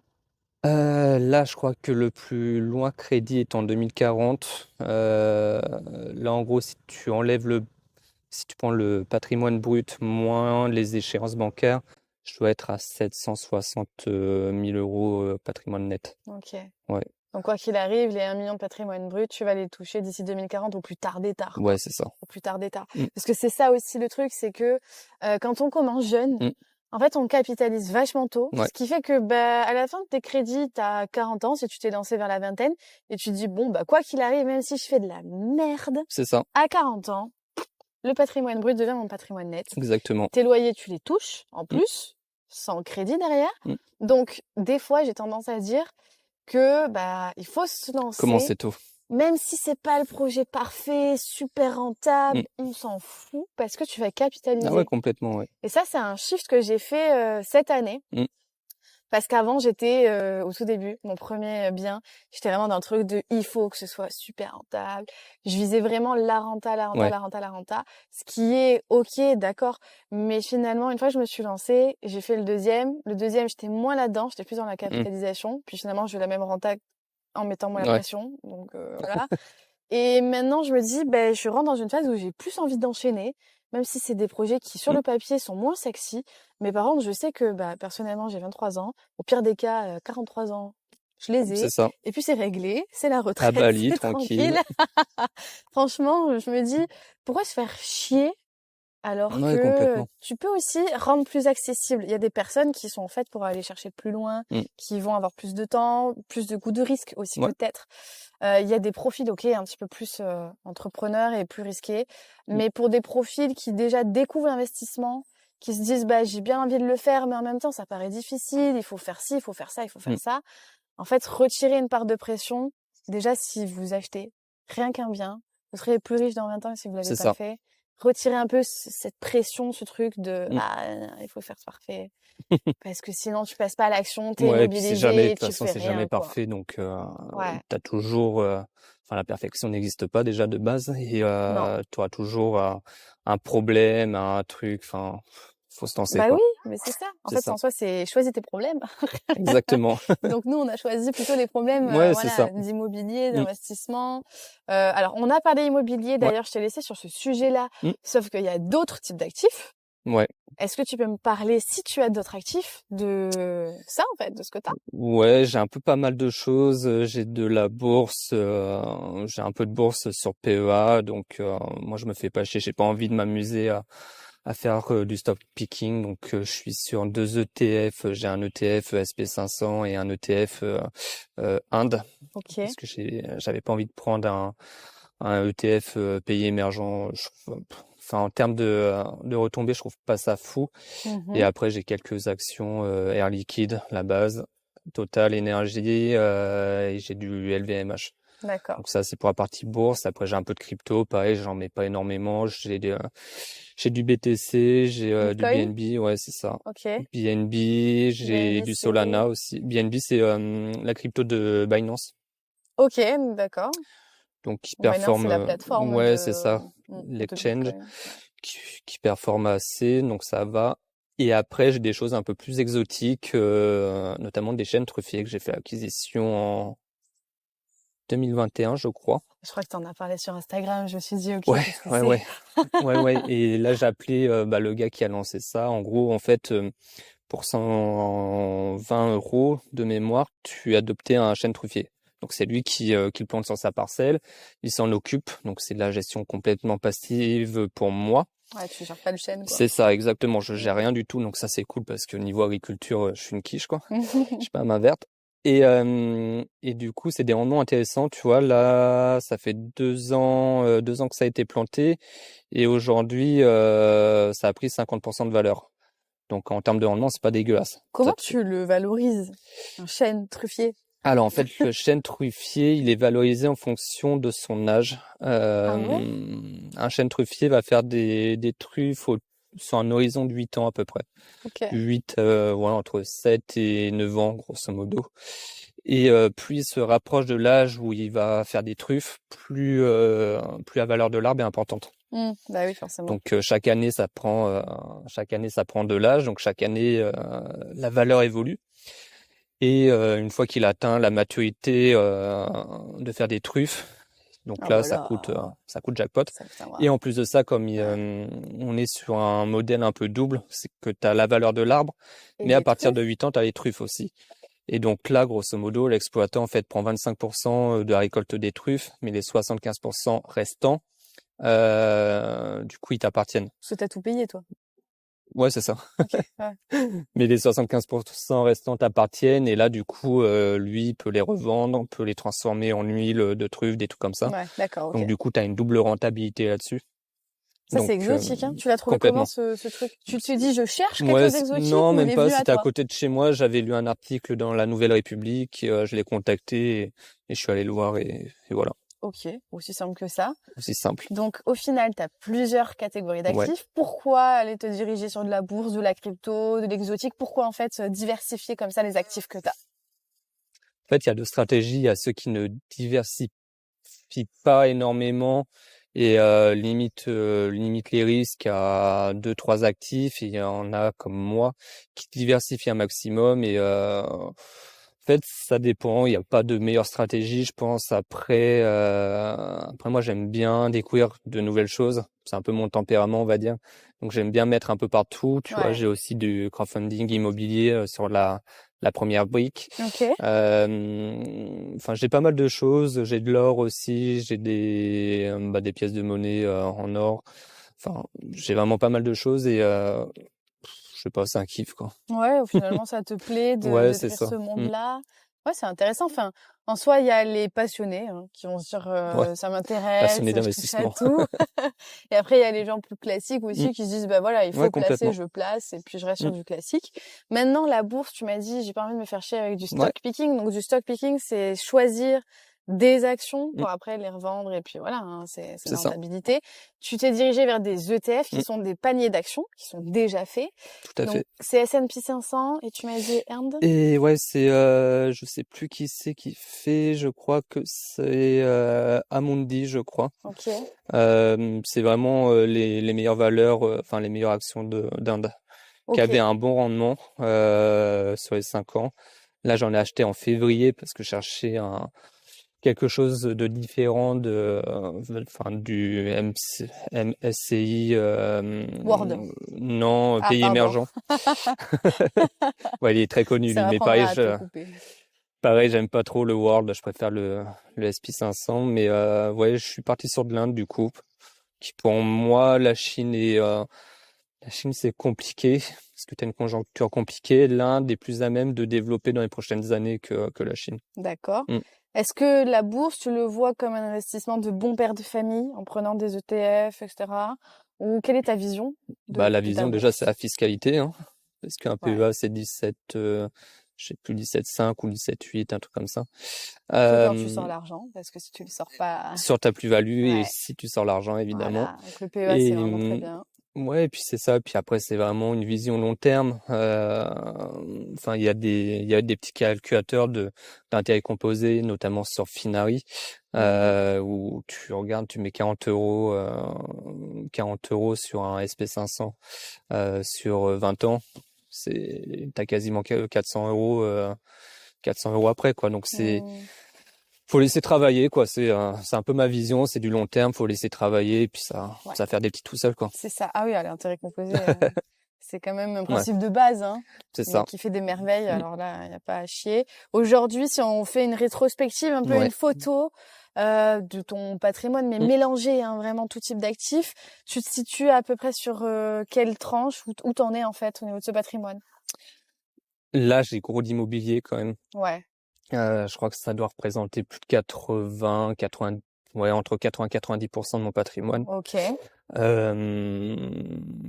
Après le reste, c'est vraiment, enfin, c'est vraiment à part égale, on va dire. ok. Ouais, c'est vraiment du pas égal. J'ai pas de choses qui plus conséquentes à part l'immobilier, ouais, c'est quasiment du pas égal. Si je te donne 1 million, là, t'en fais quoi? Ah, Mmh, c'est une bonne question, ça. très bonne question. Prends le temps de Ouais, je réfléchir. sais pas. Je pense que là, tu vois, jeudi, bah demain, j'ai rendez-vous sur Amboise parce que j'ai trouvé un troglodyte à acheter Ok. qui coûte 1 million. Hmm, Et c'est un troglodyte en fait qui est exploité en gîte. Aujourd'hui, il y a 4 gîtes dedans, plus un meublé classé, d'accord. plus on va dire un truc où ils font du massage en fait. Et enfin, l'année dernière, tu vois, ils ont réalisé 185 000 euros de chiffre d'affaires rien qu'avec les locations meublées courte durée. D'accord. Et je pense qu'il y a possibilité de faire quasiment un fois 1,5 en rénovant un petit peu, en apportant plus de prestige, en réglant le problème d'humidité aussi qu'il y a dans un troglodyte. Normal, quoi, c'est une grotte. Classique. Mais ouais, je pense qu'il y a moyen de faire encore mieux, quoi. Donc je Gros pense que je partirai projet. là-dessus, ouais. Gros projet. Logement atypique. Ah ouais. Ça, ouais, ça m'a toujours attiré les logements atypiques et je me dis que c'est le moment ou jamais. Oh, t'as un touche à tout, toi. Ouais, Ok. D'accord. Bon, c'est super intéressant. ouais. On a vu ensemble l'investissement, l'entrepreneuriat. Mmh. Il y a peut-être des sujets qu'on a oubliés. Est-ce qu'il y a des sujets que tu voulais peut-être aborder avant qu'on fasse un peu un recul sur Ouais. ton expérience finalement? Non, il n'y a pas forcément de sujet à proprement parler. C'est vrai que je suis arrivé à un cap où j'ai envie de diversifier, notamment avec les nouvelles réformes fiscales qui arrivent sur l'immobilier. J'essaye de vraiment diversifier mon patrimoine immobilier à l'heure actuelle. Là, tu vois, j'ai fait le choix. J'étais vraiment cantonné en fait à Issoudun parce que c'est à côté de chez moi, c'est plus pratique de gérer. Ouais. Et là, tu vois, j'ai signé un compromis début juin pour une villa dans le Périgord. Ok, Rien à ouais. voir, complètement rien à voir. Mais full tourisme en fait, de mai à septembre, on est sur du tourisme étranger à fond, etc. Donc c'est un nouveau challenge que je me suis fixé, de faire en sorte que ça fonctionne déjà. Je l'ai Hmm. touché vraiment pas très cher par rapport au positionnement où c'est. Comment t'as fait? Le Bon Coin. Le bon Le coin et Bon Coin, négociation? ça appartient à des Anglais qui viennent plus depuis 2 ans. Ok. Et au final, tu vois, en 2023, il était affiché à 360. Quand j'ai contacté le vendeur, il était à 300 000 et je l'ai négocié 270. Comment t'as fait? Je pense qu'ils sont pressés. Déjà, Ouais. l'agent immobilier m'avait dit ils n'ont pas eu de visite depuis 6 mois, donc ça c'est déjà l'argument numéro un. Quand t'as pas de visite, bam, Ouais. tu tabasses. Et deuxième chose, je savais que c'était un faux sceptique là-bas et généralement les faux sceptiques ne sont jamais conformes, donc là pareil, tu peux taper, faire baisser le prix du devis de conformité de la faux sceptique, quoi. Hmm.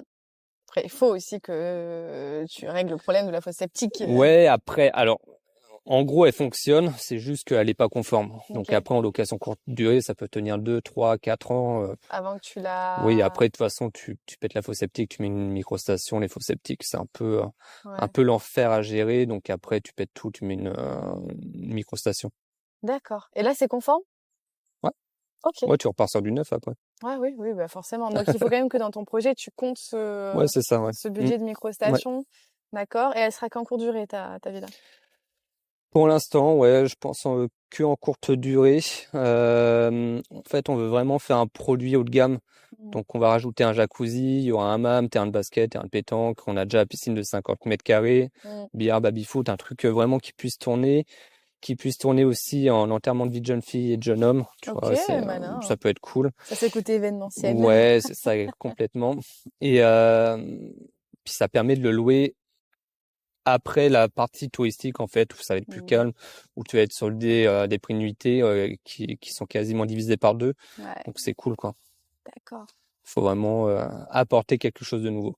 Alors, j'ai l'impression que tu pars beaucoup sur de la courte durée, là. Tu prends une villa pour la courte durée. La typique que tu vas visiter, les troglodytes, c'est de la courte La courte durée. durée. Pourquoi tu te focalises que sur la courte durée? La longue durée, tu crois plus? Si, alors, c'est moins de gestion. La longue durée du meublé classique, c'est moins de gestion, c'est moins d'emmerde.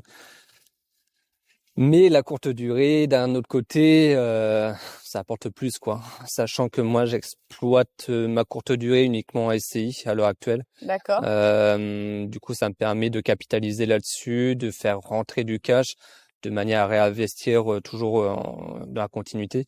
Donc, ça me permet d'aller un peu plus vite et plus rapidement, quoi. La banque te suit? Les banques me suivent. Alors, c'est compliqué. C'est toujours ça quand Parce que t'enchaînes? quand tu es entrepreneur, déjà, tu as un profil à risque maximum, on va dire.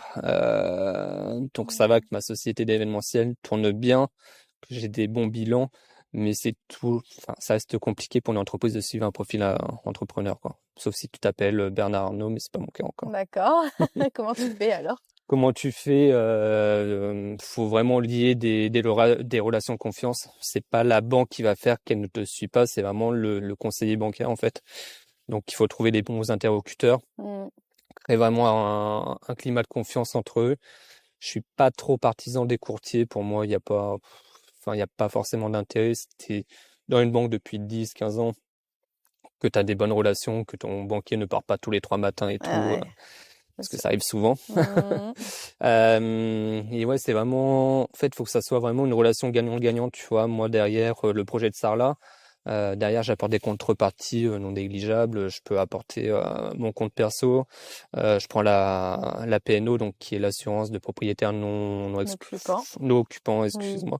Non, pas du Du coup, pour ce logements-là, derrière, je prends un contrat d'alarme parce que j'aurais besoin d'alarme du coup pour cette propriété, donc contrat d'alarme. Enfin, il y a pas mal de choses. Si jamais je mets pas d'apport sur le projet, derrière, je peux monter une assurance vie chez eux et je place les 30 000 € d'apport en assurance vie. Comme ça leur fait un petit programme en plus, tu vois. Enfin, il y a pas mal de petites techniques, mais ouais, il faut garder à l'esprit que ça reste une banque qui veut gagner de l'argent. Donc, si tu veux gagner de l'argent, faut l'en faire gagner aussi, quoi. Exactement, c'est gagnant-gagnant. Donc, ton conseiller bancaire, tu le transformes en partenaire bancaire. Ouais, c'est plus un partenaire bancaire. Là, tu vois, Sarah, j'ai pris pas mal de refus. J'ai pris quasiment que des refus, même. Mais ton banquier te suit pas actuel? Pour l'instant, alors, c'est compliqué avec Sarlat parce que tu vois, moi, je suis au Crédit Mutuel d'Issoudun et en fait, c'est des caisses régionales. Donc, ils suivent pas forcément les projets hors de la région. Donc, je suis allé voir le Crédit Mutuel à Sarlat. Ils m'ont dit, c'est 50% d'apport si on ne suit pas. J'ai fait, ouais, bah, bisous. Ouais, non, tu peux pas les apporter. Non, puis il n'y a pas d'intérêt en fait à pas... apporter autant d'argent. Ok, on est en 2024, les conditions se sont durcies, mais t'apportes pas 50% sur un projet. Enfin, il n'y a pas d'intérêt, quoi. Donc là, j'ai contacté un ancien conseiller bancaire que j'avais à la Caisse d'épargne, qui est devenu directeur d'agence pas très loin, à 30 km, que j'ai rencontré il y a 2 semaines. Donc on va voir s'il fait passer le sujet. Ouais. Mais ouais, c'est vraiment la relation. Et tu vois, si ça passe, c'est vraiment la relation que j'avais avec ce banquier qui fera que le projet est passé, quoi. Parce qu'il faut savoir qu'ils ont 4% de dérogation par agence ou par conseiller, je sais plus, pour faire passer des projets qui logiquement ne passent pas. Donc tu vises ça. Là, je vise ça. Ouais. Ok, d'accord. Donc il faut que tu fasses financer ton projet de Sarlat. Ouais. Et là, tu vas visiter les troglodytes, mais c'est ça. Pareil, le financement. Ah bah ça va être cette masterclass, quoi. Ouais. Après, j'aime bien les risques, tu vois, j'aime bien la difficulté. Enfin, le banquier qui me dit bah vas-y, on le suit. Enfin, c'est cool, mais c'est ça. T'as pas de challenge et j'ai besoin de challenge en fait. C'est un peu ma dopamine. Oui. Donc j'ai besoin de challenge et c'est vrai que les troglos, moi ça sera pas pour cette année parce que le temps de tout mettre en place. Je pense que ça sera plutôt pour 2025, sachant que Ouais. 2024, là, j'ai Avila aussi à financer. Donc après, c'est un peu dans la continuité de la stratégie, c'est de me diversifier, mais plus sur du tourisme maintenant. Mmh. Je pense qu'on a une nouvelle façon de consommer les vacances, c'est de partir moins loin, mais plus longtemps, des trucs comme ça. Ouais. Donc ça va dans la continuité un peu de la strat que j'ai. OK. Ouais. Tu vas continuer de toute façon, toi, à investir, Je sais pas entreprendre. si je vais continuer, mais je suis pas prêt d'être en retraite, quoi. Et oui, non, non, mais ça se voit, mais parce qu'il y a aussi de l'amour de ce que tu fais au final Ouais, et c'est ça. c'est Bah, le en fait, je travaille pas, principal. c'est vraiment de la passion, tu vois. Je me prends quasiment pas de week-end. Je pars très peu en vacances parce que pour moi, enfin, tous les jours, c'est les vacances, quoi. Mmh. Dès que tu travailles dans ce que t'aimes, tu travailles pas, quoi. C'est OK ça pour ton entourage que tu prennes pas de week-end, très peu de Ouais, vacances, ça que tu va, enchaînes ça les va, projets? ça va. Ils sont habitués maintenant. Ouais, c'est vrai? Ouais. Est-ce que justement ta femme, elle est un peu comme toi? Dans le même délire ou pas du tout? Non, elle est vraiment à l'opposé. Pour elle, tu vois, son livret A, c'est son dada, quoi. Elle est pas dans cette logique que de risque. Elle, c'est vraiment le confort et la sécurité, quoi. Mmh. Et pourtant, tu derrière et Ouais, complètement. Après, moi, on va dire, je suis capital à risque pour les deux personnes, quoi. écoute, finalement les 2 se complètent. Ouais, c'est ça. Ouais. Elle s'est jamais dit: «Tiens, ça me tente, de venir un peu Non, ouais, tester», vraiment pas du tout. Après, Non, tu vois, OK. la SCI, on l'a montée à deux. Sarla, bon, elle était pas chaude, mais elle m'a dit, allez, why not? Mais ça, ouais, ça la chauffe pas plus que ça, ouais. Ouais. Ça te fait du bien d'avoir quelqu'un qui est différent de toi et qui vient un peu calmer des fois tes Je sais pas, ardeurs des fois c'est ou? un peu compliqué, mais ça passe. Ouais, Oui. Après, il faut pas mélanger tout le temps aussi. c'est ça, ouais. L'entrepreneuriat, Mm. l'investissement, ça va être le côté plus pro, Ouais, complètement. financier. Puis après, il y a aussi la vie perso. Mm. Donc, tu peux pas toujours C'est mélanger ça. et c'est Mm. normal. C'est pour ça que c'est quelque chose qui est très prenant, d'accord. Ouais, Mais finalement, ça te force aussi à séparer un petit peu. complètement. Et puis voilà, de toute façon, Mm. t'es pas bloqué, tu fais tes trucs, Oui, c'est ça. tu Après, profites. je fais ce que j'ai à faire et puis on Ouais. continue, quoi. Oui, mais c'est trop bien parce que maintenant, en fait, bah, tu as 30 ans, tu as Mm. commencé, tu avais 16 ans. C'est ce que j'aime Ouais. beaucoup avec toi, c'est que souvent sur YouTube et puis partout, sur Instagram, etc., il y a beaucoup de mise en avant d'y aller Mm. jeune et c'est super. Mais tu vas avoir une expérience, toi, qui va être un petit peu plus, voilà, une Mm. prise de vue de dire, OK, alors quand tu vas jeune, c'est Ouais. super, tu fais ça, ça et ça. Par contre, bah, peut-être que tu vois pas Mm. qu'il y a telle erreur que tu fais qui Ouais, va c'est ça. faire que et c'est vraiment cette prise de recul que j'aimerais bien, tu vois, Ouais. prendre avec toi. On arrive un peu en dernière partie, Mm. donc j'en profite. Si vraiment là, tu devais tout recommencer à zéro, est-ce que tu ferais pareil? Est-ce que tu réadapterais, sachant qu'on est en 2024, donc ne me réponds pas en 2011. Ouais. Comment tu ferais si tu repartais de zéro à 16 ans? Je pense que je serais moins borderline aussi. Tu vois, j'ai toujours monté mes business et tout, à part les projets immobiliers où j'essaie de structurer un maximum de manière à donner du contenu à mon banquier, pour pas qu'il ait à travailler sur mon dossier, tu Ouais, vois. Il a déjà toutes les infos, je lui fais une super présentation de 30 pages, il a toutes les infos, il clique sur un lien, il a tous mes documents, tu enfin, lui il a rien facilites à, le il a travail. rien à faire, quoi. Et hormis ce cadre immobilier, en termes d'entrepreneuriat, ouais, comme je l'ai dit, je suis vraiment borderline, et j'ai toujours fait les choses un peu à l'arrache. Je pense que si je devais le refaire, je le ferais moins à l'arrache pour gagner plus de temps. Parce que tu vois, l'agence événementielle, ça a explosé après le Covid. Bon, pendant le Covid, c'était un OK. enfer. Je veux À bien deux te doigts, à croire. deux doigts de la rupture, tu vois. Je veux bien te croire. Mais ouais, après le Covid, ça a explosé et je pense que ça avait pu exploser avant le Covid si j'avais mieux structuré avant, si j'avais mieux préparé le sujet, quoi. Concrètement, c'est quoi comme anticipation que tu aurais fait différemment? C'est vraiment avoir une stratégie, avoir un business plan, en fait, un business plan qui est bien programmé. Telle année, je fais ça, telle année, je fais ça, avec des objectifs concrets, avec vraiment une étude au préalable du marché, etc. Et chose que j'ai pas du tout faite parce que c'est pas forcément moi. Moi, j'aime bien le challenge, j'aime bien le risque. Si je me retrouve dans la merde, bah, je trouve les solutions pour pour m'enlever de la merde. Ouais, Et je suis plus dans ce parti pris en fait. Mm. OK. Tu adoucirais un peu finalement ton côté, fonceur, Ouais, tête ouais, baissée, je regarde rien, étude de c'est marché, ça. je sais pas ce que c'est. Mm. Donc finalement, pour la personne qui nous regarde, hein, ce serait de dire, bon, bah, fonce, passe à l'action, parce que c'est le premier pas, hein. Sinon, C'est tu ça. fais rien. Si tu restes dans ta tête, tu feras Complètement. rien. Donc, te lancer. Par contre, dire, une fois que je me suis lancée, bah, je regarde un petit peu Mmh. le business plan pour faire quelque chose de qualitatif. Ouais. Se fixer des objectifs, ok. Mmh. Si je prends des objectifs concrets, toi, quand t'as commencé, tu t'es dit quoi dans ta tête? Tu t'es dit, je vais faire 1 million, tu t'es dit quoi? Je vais monter X entreprise? Je me suis pas donné d'objectif, en fait, concrètement, j'y suis allé comme ça. Moi, ce que je voulais, c'était monter mon entreprise, en fait, concrètement. Donc j'avais pas d'objectif et là, tu vois, mon objectif, actuel, c'est qu'en 2027, attends, on est 2024, donc 2026.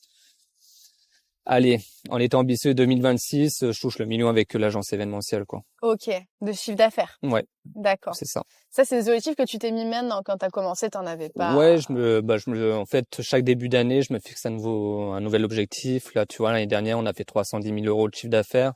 Cette année, mon objectif, c'est de faire minimum 460. On devrait toucher les 500.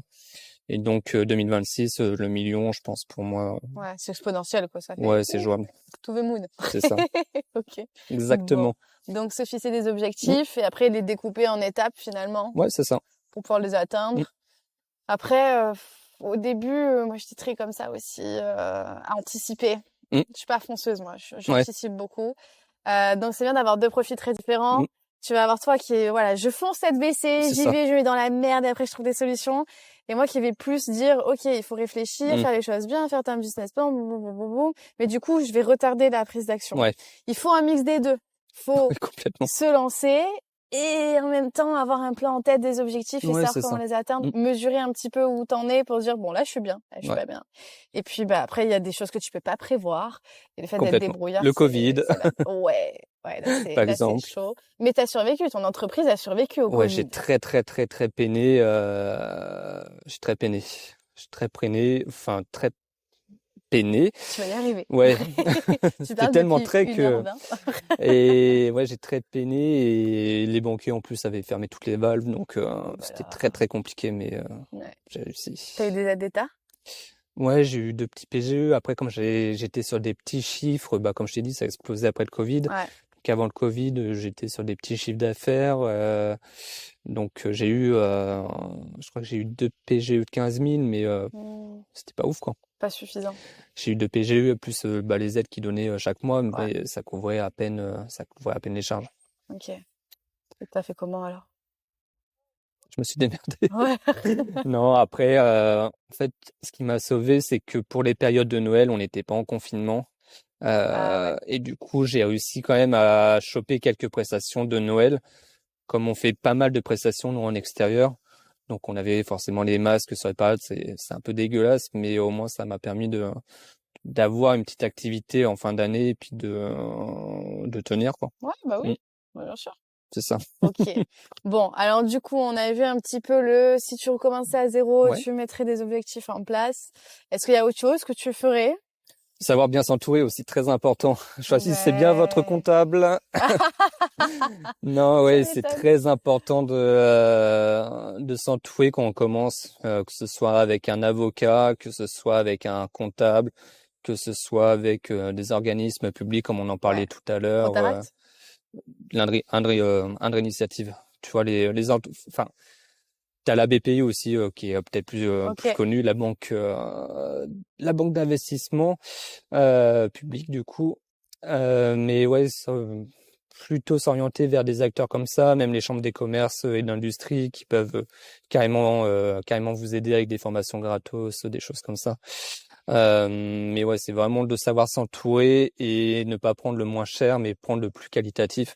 Parce qu'au final, de toute façon, le rapport de force entre le moins cher et le plus cher. Le plus cher Ouais. vous fera économiser beaucoup d'argent, le moins cher fera le strict minimum.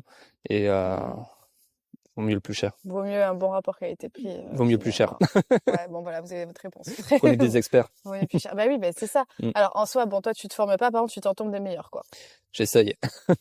Des fois ça foire, mais Ouais. Comment tu fais pour choisir un peu les personnes qui t'entourent? Si tu dois donner des conseils, ouais.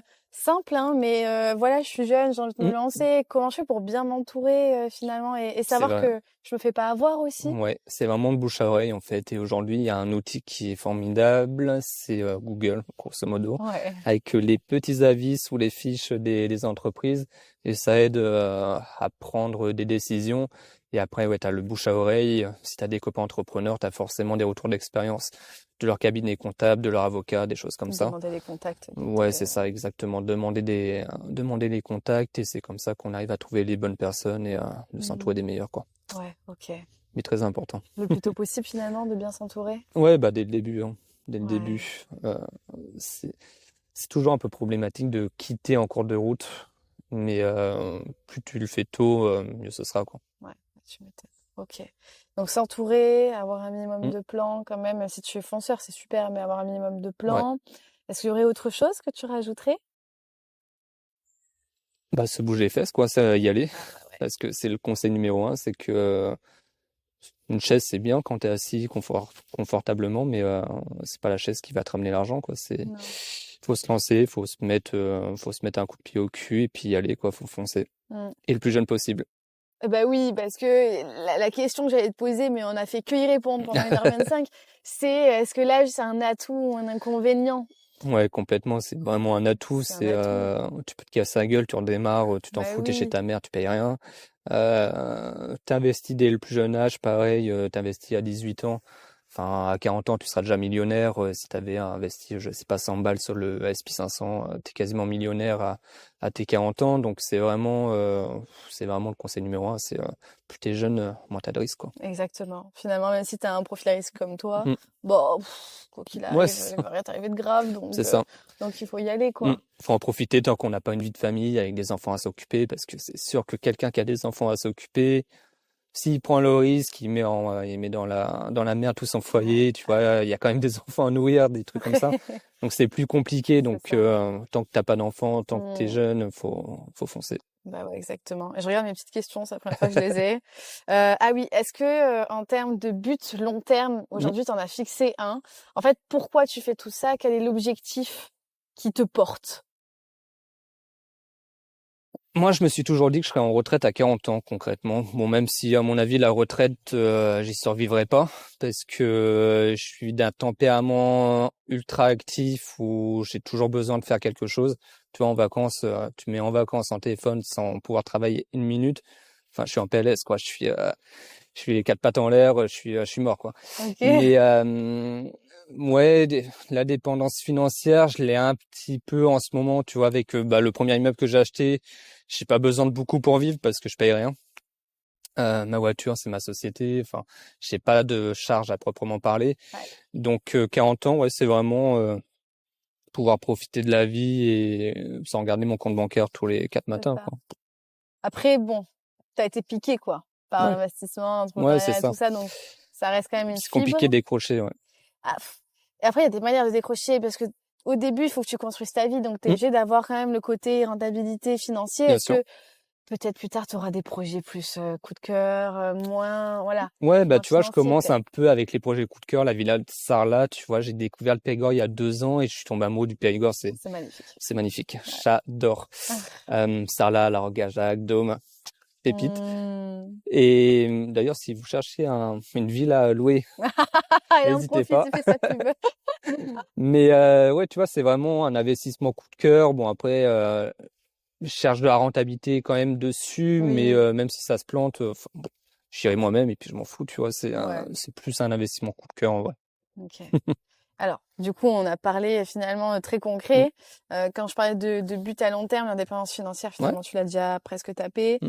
Plus tard, tu vas être à la retraite à 40 ans. Donc, c'est Mm. ça l'objectif, c'est la retraite à 40 ans. Est-ce Ouais, qu'il y a...